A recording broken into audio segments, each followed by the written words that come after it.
A lot of times I worked just to get paid that same day. That way I never was anybody's permanent employee. So I would subcontract underneath subcontractors. So I wouldn't sign to nobody permanently. That way I could pick and choose what days I wanted to work. And if somebody needed my help and they wanted to call me in because somebody called off, I could set my own terms and make sure I get cash that same day. This was one of the extreme benefits to working on the truck doing the deliveries, because there were like 5 or 6 different ways you could get paid. This was just your base pay. This particular time, the manager, who Bo Watts, he would call me in and ask me to work. But Bo would stick me with the contractor because he was just the manager of 3PD at the time. You know, sometimes he could pay me directly through them and give me a check. Other times, if the contractor needed me and he called me on behalf of the contractor, he would just pay the contractor X amount of dollars to make sure that they paid me my monies immediately. He had me work for Dietrich this time. This dude, his name was Dietrich Garrett. He had me work for Dietrich. We had worked together before, but we was never friends. Like, you know, I knew him. Me and his brother, Marcel, was more cooler. I worked a few days for Dietrich, and Dietrich was supposed to give me my money cash. By the 3rd or 4th day, I'm already on a different truck working with a different contractor. I called Dietrich for days.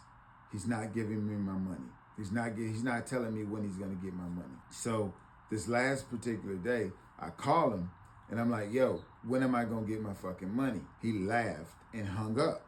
I snapped. When he laughed and hung up, we were pulling back into the dock. As he said that, I'm looking at all of our cars lined up in the parking lot outside of the warehouse. So my mind instantly went, go pop your fucking trunk. I immediately hop out my truck as soon as he laughed and hung up, because this was my money. I went to my car, I popped the trunk, I got a baseball bat. This is when those Dodge, before the Challenger, before the Charger, what were they called? It almost made like a station wagon. He had just got his car, this Dodge.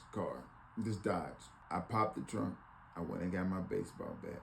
I walked right up to his car and I started whacking that motherfucker. I knocked the mirrors and shit off of it right there in front of the dock. And then I walked into the warehouse and Rodney was on duty, white boy Rodney. And I said, when Dietrich come back, let him know I was the one who fucked up his car. And I walked back out, got in my car, and I drove out home. Dietrich knew where I lived. He done came to my house plenty of times and had to pay me, or, you know, what have you. Moments later, I get a call, Dietrich, I'm gonna kill you, You know where I live? Come and see me. The people at the warehouse, Bo, everybody, like, they didn't believe I fucking did it. Right in front of the warehouse, I didn't give a fuck. He knew he owed me money. The next day, I got my money. Bo made sure I got my money, and that's when they said, hey, you're not fired, because they can't fire me technically. I was a subcontractor. He said, but we need this thing to cool off for a while. Do you mind just taking a break